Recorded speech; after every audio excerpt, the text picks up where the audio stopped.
Então abra a sua Bíblia, no livro do profeta Isaías, capítulo de número 6. Isaías, capítulo número 6. Nós vamos ler os primeiros versos. No ano em que morreu o rei Uzias, eu vi também o Senhor assentado sobre um alto e sublime trono. O seu séquito enchia o templo. Serafins estavam por cima dele, cada um tinha 6 asas.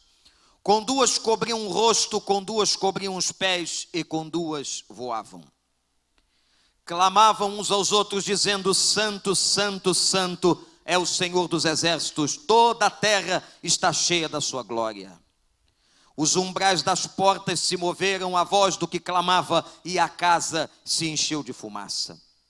Então dizia eu: ai de mim, pois estou perdido, porque sou um homem de lábios impuros e habito no meio de um povo de impuros lábios, e os meus olhos viram o Rei, o Senhor dos exércitos.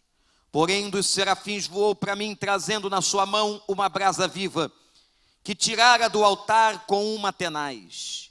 E com a brasa tocou a minha boca e disse: eis que isto tocou os teus lábios, e as tuas iniquidades foram tiradas, e expiado o teu pecado. Depois disso ouvi a voz do Senhor que dizia: a quem enviarei? E quem há de ir por nós? Então disse eu: eis-me aqui, envia-me a mim. Que o Espírito Santo de Deus nos abençoe agora em nome do Senhor. Isaías está há 700 anos antes de Cristo. É filho de Amós. Viveu num tempo muito interessante da história de Israel. Isaías é considerado o principal profeta messiânico na história do povo de Deus. Mas ele vê um problema básico. Havia um problema básico nos tempos de Isaías. Havia uma questão que permeava a história e a sociedade e o povo de Israel naquela época. Anote aí, meu irmão. O problema básico daquela época chamava-se pecado. Isaías é chamado a profetizar num tempo aonde o pecado está nas entranhas do povo. Eu quero relembrar a você um pouquinho do início da profecia de Isaías, do capítulo 1 até chegar ao capítulo 6. No capítulo 3, Isaías vai declarar o seguinte: ai dos perversos. Ele vai fazer uma denúncia. Capítulo 5, ai dos avarentos. Ainda no capítulo 5, ai daqueles que pervertem os valores. Ai daqueles que são soberbos. Ai daqueles que são injustos. Ai daqueles que praticam todo tipo de injustiça. Isaías está diante de uma situação social, política, de pecado no meio de Israel. Mas interessante, gente, Isaías compreende qual é a solução. Nós estamos vivendo talvez um dos tempos mais difíceis da história. Talvez sem precedentes. Eu não preciso dizer que o texto que eu acabo de ler e a história de Isaías e o seu contexto tem relação com o que a gente está vivendo hoje nessa cidade e nesse país. Na verdade, hoje é um tempo de luto. Nós estamos como nação em luto. Nós estamos como cidade em luto.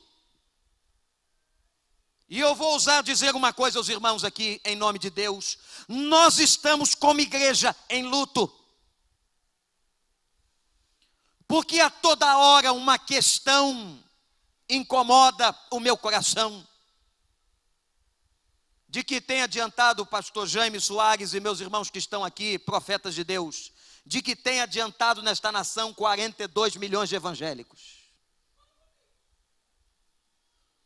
Qual é a diferença que nós temos feito? Que tipo de barulho a igreja tem conseguido fazer? Há um problema básico e central que domina esse momento da história, e o problema não é diferente dos tempos de Isaías. O problema chama-se pecado. E ninguém gosta mais de pregar sobre pecado, porque pecado não dá ibope, pecado não enche igreja, e pecado não é agradável de se ouvir. Talvez se nós profetizássemos aqui um culto de cura e de prosperidade, esta igreja estava apinhada de gente. Mas nós estamos nessa celebração, neste momento, tratando de um assunto incômodo para mim e para você. Nós estamos falando de pecado, porque era o problema básico dos tempos de Isaías. Mas Isaías compreendeu a solução no capítulo 4. Sabe qual é a solução para o pecado? Olha para mim, olha para cá, meu irmão. A solução para o pecado de uma nação, para o pecado de um povo, para o pecado de uma pessoa é uma só. É um renovo espiritual vindo do trono da graça. Eu estou clamando com a minha igreja há muito tempo por um avivamento nessa nação. Eu estou clamando por um avivamento na nossa cidade. Eu estou clamando por um avivamento nas nossas igrejas. Um avivamento que vem de cima, que não vem dos homens, que não é falácia, que não é mentira, mas um avivamento que mexa com as entranhas do país. Um avivamento que mexe com a vida dos crentes e que faça nós termos uma outra postura diante de Deus. Isaías descobriu qual era o problema e descobriu qual era a solução para a vida daquela nação. E agora vai começar toda a história. A história não começou, não. Eu só estou na introdução. Porque o problema começa quando Isaías, o profeta Isaías, o maior profeta messiânico do Velho Testamento, ele é abalado. Porque quando Deus quer abalar um povo e uma nação, Deus primeiro abala o profeta. Se Deus não mexer com a liderança, Deus não mexe com o povo. Se Deus não mexer comigo, não mexe com o Recreio. Se Deus não mexer com o pastor Jaime, não mexe com o Bom Sucesso. Isaías foi abalado e foi no ano da morte do rei Uzias. Volta à história. Quando você vai estudar a Bíblia, quem foi esse rei Uzias? Uzias reinou, gente, 52 anos. Começou como um rei bom, presta atenção nisso. Mas foi se tornando um rei insensível diante do erro, diante do pecado, e deixou a nação chegar a um caos moral, ético e espiritual. Isaías sabia que o rei Uzias começou bem e acabou mal. Ô gente, eu não sei como você quer acabar a sua vida, mas é tão importante que o fim das coisas seja melhor que o seu começo. Eu quero dizer isso para você. É tão importante que você termine os dias da sua vida, que termine o seu ministério, que termine a sua jornada, que termine aquilo que Deus colocou nas suas mãos para fazer, que você termine muito melhor do que você começou. No dia em que Uzias morreu, ele terminou pior do que havia começado. Eu não quero morrer assim.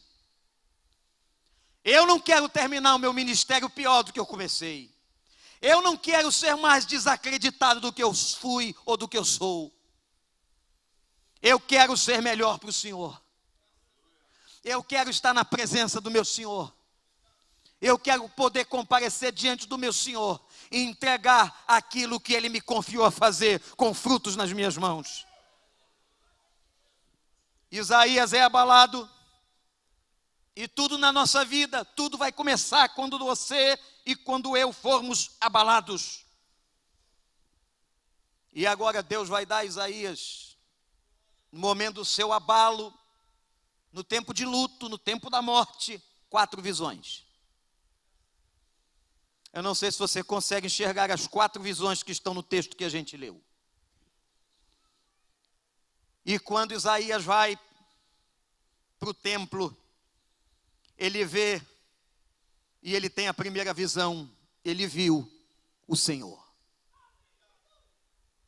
Irmãos, eu não sei descrever, eu não posso como pregador, eu não tenho palavras para descrever esse texto de Isaías.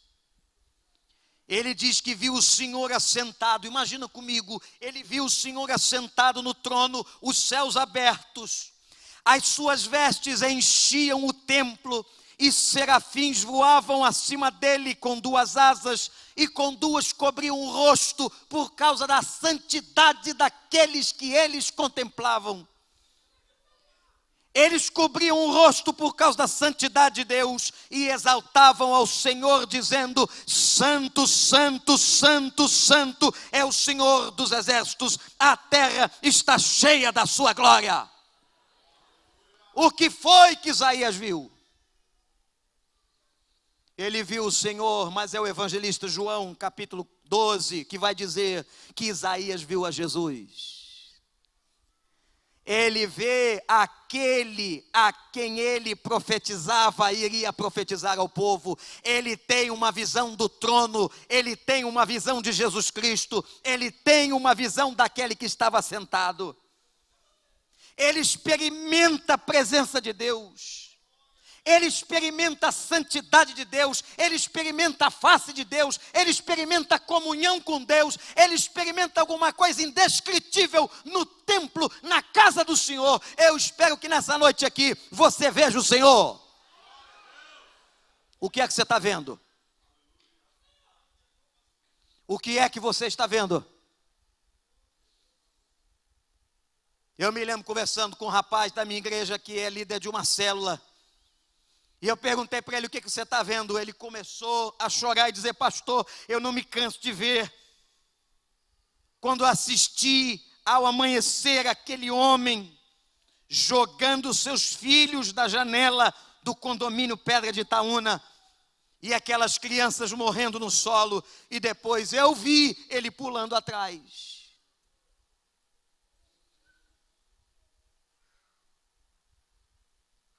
Tem gente que vai dizer: Senhor, eu estou vendo agora o que está acontecendo na nação.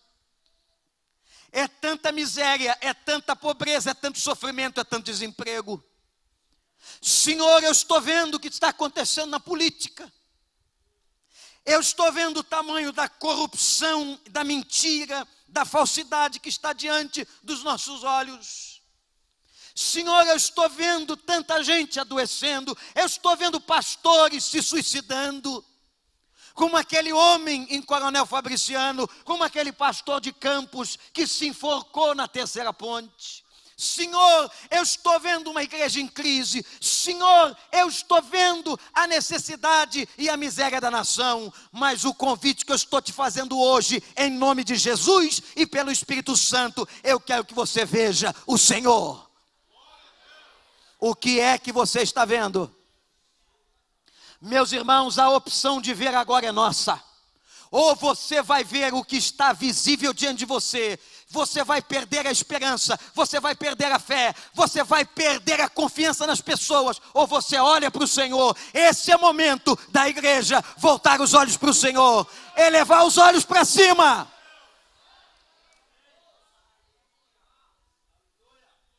De onde me virá o socorro? Perguntava o salmista: de onde me vem o socorro? Ele olhava para cima do monte, e ele imaginava, ouvia os exércitos dos inimigos descendo aquela montanha, indo ao encontro dele para a batalha. Não, gente, ele não vê aqueles exércitos. Ele diz assim: eu elevo meus olhos para o monte, mas o meu socorro não vem do monte, não vem de cima do monte, o meu socorro vem de cima, vem do Senhor. Eu quero que você veja agora o Senhor. Você não pode ver a doença agora, você não pode ver a desesperança, você não pode ver a crise que nós estamos vivendo. É hora da nação ter uma visão espiritual e ver o Senhor.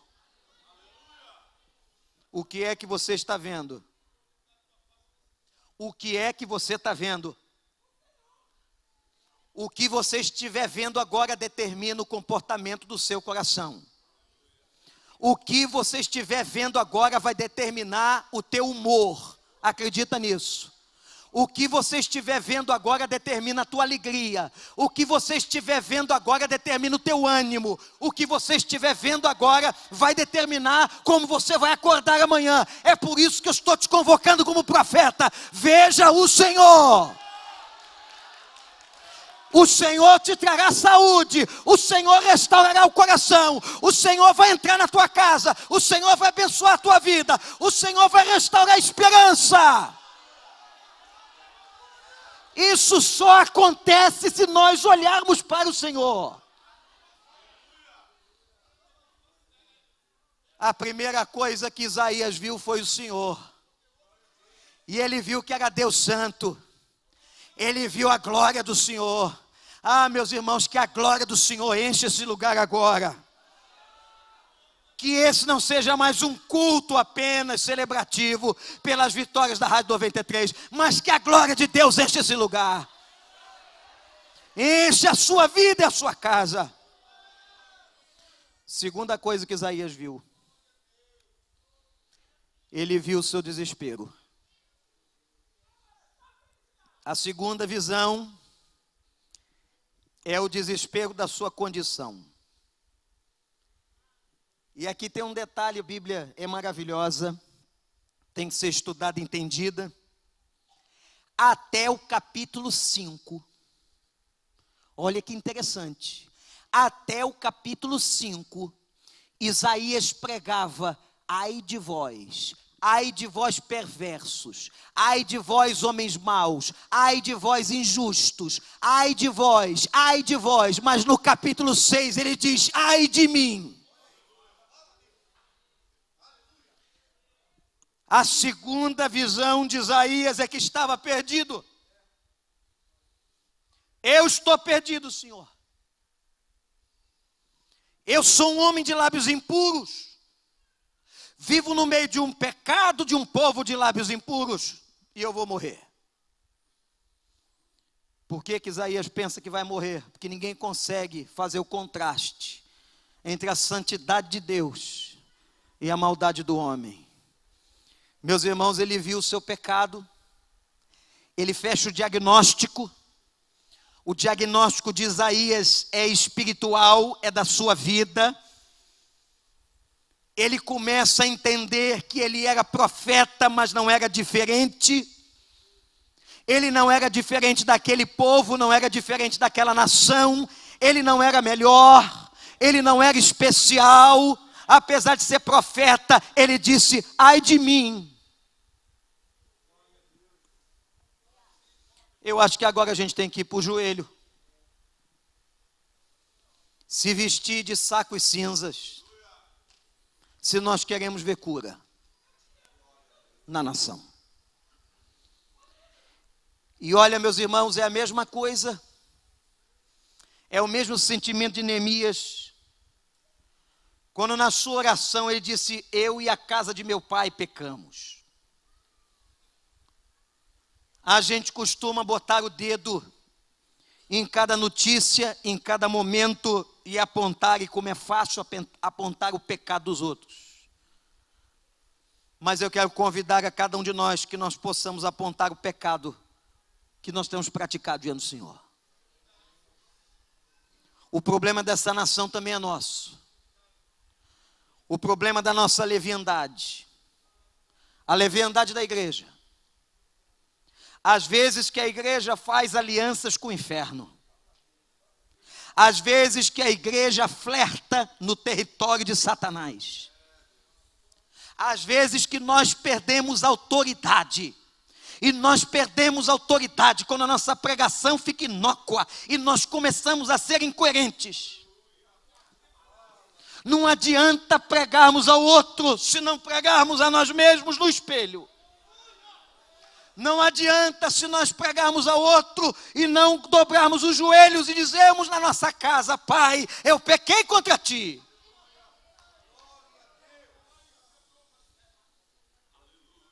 Posso contar um pecado meu aqui? Não contem para ninguém.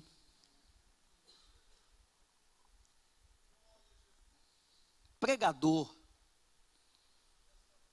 chamado para pregar no Maranhão, me colocaram num hotel 5 estrelas famoso, Vila Rica, que hoje não existe mais, no centro de São Luís.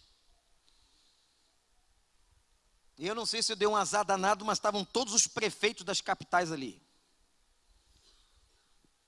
E toda vez que eu saía para ir para a conferência, os prefeitos estavam reunidos no saguão do hotel. Houve uma época em que os prefeitos se reuniam para tratar de assuntos das grandes capitais, a imprensa ali, e eu entrava e saía olhando para aquela cena de prefeitos que davam entrevista, conversavam com repórteres. De repente, um menino, um rapaz que estava no balcão da recepção do Hotel Vila Rica, começa a fazer assim: pastor, pastor. Eu cheguei até a olhar para trás. E eu olhei para ele e disse: o senhor mesmo, vem aqui. Eu falei: mas como é que você sabe que eu sou pastor? Eu estava de terno e Bíblia. Ele fez assim: pastor, ora por mim. Eu falei: você é crente? Não. Eu não sou crente não, pastor. Eu estou começando a ir numa igreja, mas eu ainda não sou batizado, ainda não tenho uma consciência plena, mas eu estou numa crise, pastor. Eu estou passando uma tribulação no meu casamento, na minha vida, com meu filho, eu estou perdendo tudo. O rapaz confessando isso de trás do balcão, eu do lado de cá, com a Bíblia na mão, e a prefeitada toda atrás de mim, e a imprensa, Rede Globo, da local e todo mundo. E aí, quando ele disse: ora por mim, eu fiz aquilo que a gente gosta muito de fazer. Eu disse assim: tá bom, me dá o seu nome, que eu vou levar para o ministério de oração da igreja. Isso é bonito, gente, mas isso não presta. Me dá que eu vou pedir para o pessoal de intercessão. Que pessoal de intercessão? Que pessoal de intercessão é esse? Igreja não tem que ter pessoal de intercessão, tem que ser igreja intercessora. Igreja não tem departamento de evangelismo, igreja tem que evangelizar. Nós criamos uns monstrinhos, e eu usei o monstrinho na hora. Eu disse assim: me dá seu nome. Eu de terno e gravata, com aquela pose: me dá seu nome que eu vou levar para o ministério de intercessão. O rapaz me quebrou. Isso não é nada disso não, pastor, é para orar agora. Eu disse: orar agora? Me veio uma vergonha.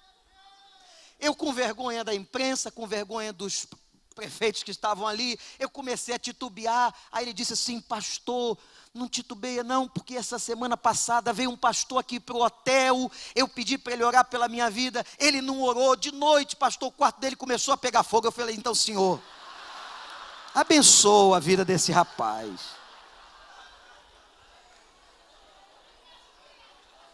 O ar-condicionado estourou, queimou. Ele teve que trocar. Eu cheguei lá em cima, tinha um espelho do meu tamanho, não precisa ser grande, um espelho.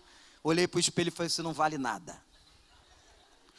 Você vem pregar o evangelho numa cidade, numa conferência, gente ali lotando a igreja, e você não consegue orar por um recepcionista.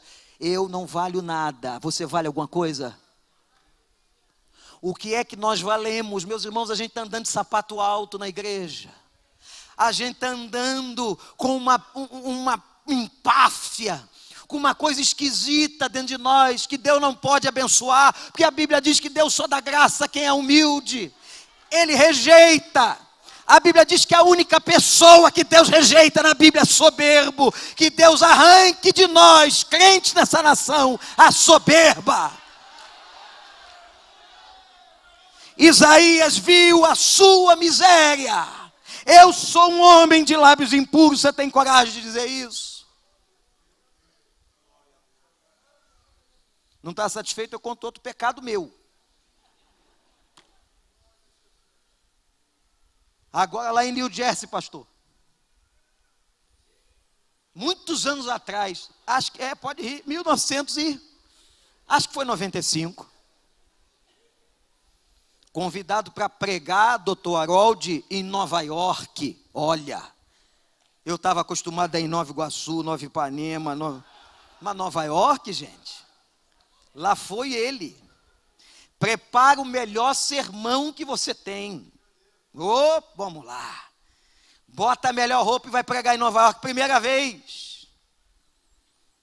E o perigo, você vai pregar na casa de Deus, você não sabe quem está ali, né? Acabou o sermão, disse assim: preguei bem. Olha onde eu estava, no lombo do jumento. Preguei bem. Pastor, vem para a porta, pastor. Vem para a porta para receber o abraço do povo. Momento da massagem do ego do pastor.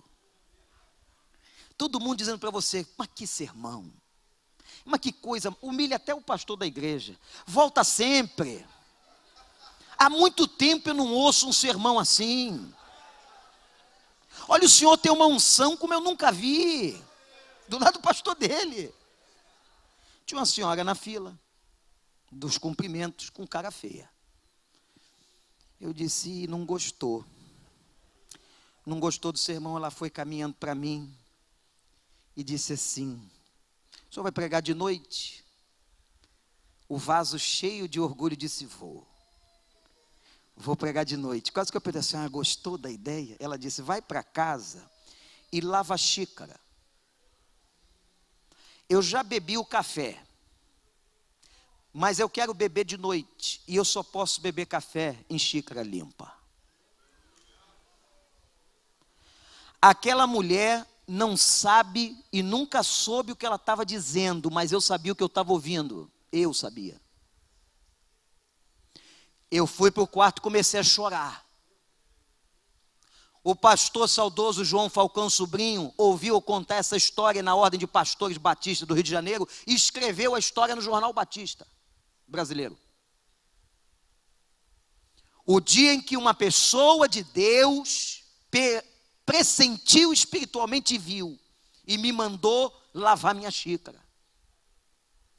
Ô, gente, nunca mais esqueci aquilo. Eu estava ali sentado lembrando disso. E eu quero que Deus me lembre disso todos os dias do meu ministério. Porque eu não sou nada mais do que uma xícara. O conteúdo vem do Senhor. A palavra é do Senhor. A gente apenas é instrumento do Senhor. Quem sou eu? Quem é você? Se a gente chamasse um músico aqui, tem tanto músico bom na igreja aqui, né? Tanta gente boa. Chamasse uma pessoa e mandasse tocar um cântico maravilhoso aqui nesse teclado CP4, e a peça seria tocada magistralmente. Quando acabasse de ser tocada, a quem vocês aplaudiriam? O pianista ou o piano? Tem que aplaudir o pianista é ele, você só o piano. Abaixa a bola. Abaixa a bola. É por isso que nós estamos como 42 milhões não fazendo cócegas na nação. E eu estou dizendo para a minha igreja: eu não estou feliz não, eu não estou satisfeito não. Não é porque eu sou pessimista não, eu sou muito otimista. Mas eu estou vendo que nós não estamos fazendo aquilo pelo que fomos chamados. Temos que olhar para o nosso pecado. Eu sou um homem de lábios impuros. Mas veio a terceira visão. Misericórdia. Primeira vez ele viu o quê? O Senhor. Depois ele viu o seu pecado, a sua condição. Agora ele viu a graça. Uma das pregações mais lindas da graça de Deus no Velho Testamento. Versículos 6 e 7 diz o texto que um serafim, interessante, voa até Isaías, trazendo uma brasa viva do altar que tirara com uma tenaz. Por que um serafim? Não sei se você já estudou a hierarquia angelical e a ação dos mensageiros, dos anjos de Deus. Serafins eram agentes de purificação. Por isso que Deus manda serafins. Porque ao confessar o pecado, numa simbologia de perdão e da graça, ele vai até a brasa viva e toca nos lábios de Isaías. Isso dói. Isso dói. O tratamento daquela época foi com fogo tirado do altar. E quando Deus toca os lábios, quando o serafim coloca aquela brasa viva, ele escuta uma palavra de graça. Porque Deus estava vendo o seu quebrantamento, Deus estava vendo o seu choro, Deus estava vendo a sua confissão, e ele diz assim: a tua culpa foi removida e o teu pecado será perdoado, louvado seja o Senhor. Eu quero dizer uma coisa para você, meu irmão, nosso pecado pode ser grande, a gente não precisa mais do serafim, a gente não precisa mais da tenaz, a gente não precisa mais da brasa viva do altar, a gente não precisa nem mais sentir dor, porque o sangue de Jesus já foi derramado na cruz do Calvário. O Senhor já alcançou a tua vida e a minha vida com o sangue dele, o precioso sangue que nos purifica de todo pecado. Mas para haver remissão tem que haver confissão. E gente, às vezes para tratar pecado dói. Não para perdoar. Deus às vezes tem que mexer com a gente, com a nossa ferida, com a nossa vaidade, destronar a gente. Se Deus deixa você ser amassado, Getsemane. O Getsemane era lugar de prensar azeitona para sair azeite. Não tem azeite sem prensar azeitona. Às vezes o Senhor nos prensa, presta atenção nisso. Às vezes você está passando um momento de prensa na tua vida, sem saber o porquê, mas eu quero dizer para você agora o para quê. É porque Deus quer tirar o melhor azeite da tua vida. Deus quer te abençoar, Deus quer te lapidar, Deus quer tratar caráter, Deus quer fazer de você um crente melhor, para a honra e glória do nome dEle. A prensa do Senhor. E que nessa noite nós tenhamos a hombridade de dizer o nosso pecado, a nossa altivez, os nossos lábios impuros. Como a gente peca com a boca, como a gente peca com o pensamento, como a gente peca com as nossas ações, como a gente peca com as nossas invejas. Aliás, inveja é um pecado que ninguém tem, não é? Se eu perguntar aqui se alguém sente inveja, ninguém levanta a mão. É um pecado mais estranho da Bíblia. Mas se a gente tiver coragem de botar o joelho no chão e dizer: Senhor, confesso o meu pecado, eu tenho pecado com os meus lábios, eu tenho pecado com a minha mente, eu tenho pecado com a minha omissão. Tenha certeza que o sangue do Cordeiro vai se manifestar na tua vida.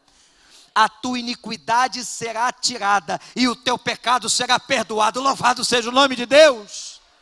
Deus perdoa pecados, e quando Ele perdoa, nós sentimos a leveza do Espírito Santo. Ninguém caminha sem pecados perdoados. Davi não caminhou, e quando ele sentiu o peso da culpa no seu coração, por causa do adultério com Betseba, e do homicídio que participou, ele disse: Senhor, os meus ossos estão esmagados, eu estou sentindo doer a minha carne, Senhor, a tua mão pesa sobre mim de dia e de noite. Mas quando Davi confessa, ele começa a entender a graça de Deus. Eu quero que você entenda essa graça que é melhor que a vida, essa graça que não dá para a gente compreender, que perdoa os nossos pecados, que é capaz de chegar para o ladrão da cruz e dizer: hoje você vai estar comigo no paraíso, somente por causa de uma coisa, porque havia arrependimento. Que bom que nós não somos deuses, e que o nosso Deus perdoa multidão de pecados. Sabe o que a gente está precisando fazer? Ajoelhar, pedir perdão pelos nossos conchavos como igreja, pelos nossos atalhos como crente. Quando você quer passar à frente na fila do banco, quando você quer levar vantagem, quando você recebe alguma coisa que não devia receber, e ninguém está vendo, e você acha que está tudo certo, que a igreja não viu, que o diácono não sabe, que o pastor não tomou conhecimento, o Senhor dos Exércitos sabe, se você é íntegro, se você é sincero, se nós não dobrarmos joelhos e confessarmos o nosso pecado e chorarmos sobre ele, a nação não tem esperança. Porque a esperança do mundo é a igreja, de gente salva e lavada pelo sangue do Cordeiro. Aí Isaías tem a última visão.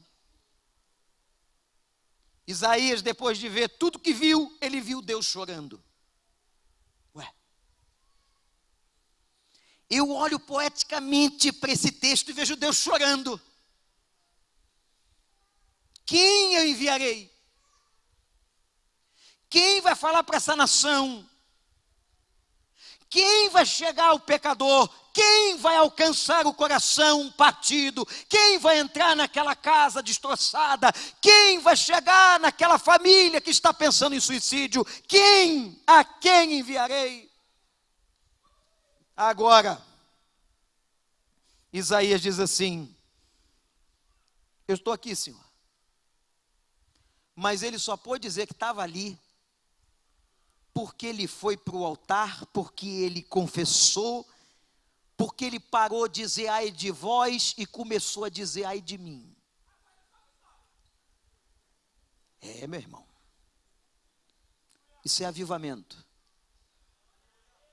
É disso que a gente está precisando na nação. É isso que eu tenho pregado e tenho continuado a pregar na minha igreja, vou continuar pregando, vou continuar falando, porque alguma coisa está errada com a gente. E nós precisamos do renovo do capítulo 4 que vem do alto. Nós precisamos desse encontro com a graça. Nós precisamos retomar a visão da missão que Deus deu para a gente, de você ser sal da terra na terra, luz do mundo nesse mundo.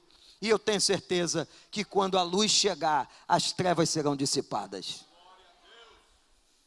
Você precisa ver hoje Deus chorando, olhando para você e perguntando quem é que vai. Quem é que vai aquela pessoa que eu coloquei perto de você? Quem é que vai até ela? Quem é que vai testemunhar? Quem é que vai dizer alguma coisa? Quem é que vai contar a ela do meu amor e da minha fidelidade? Mas para fazer isso, tem que haver coerência e integridade. Se não houver coerência e integridade, somos esmagados. Como o diabo esmagou aqueles expulsadores falsos de demônios. Em nome de Jesus, a quem Paulo prega, os demônios disseram: conheço a Paulo e sei quem é Jesus, mas a você levaram uma surra. Porque não havia coerência. A questão não é só a pregação, a questão é a integridade e a coerência daquilo que se prega. Clamemos por um avivamento. Clamemos para o que aconteceu com Isaías aconteça conosco. Aconteça comigo, com a sua vida, porque a hora que acontecer no âmbito do particular, vai acontecer incendiar a igreja. E quando incendiar a igreja, nós vamos lá fazer o que fizeram os grandes avivalistas.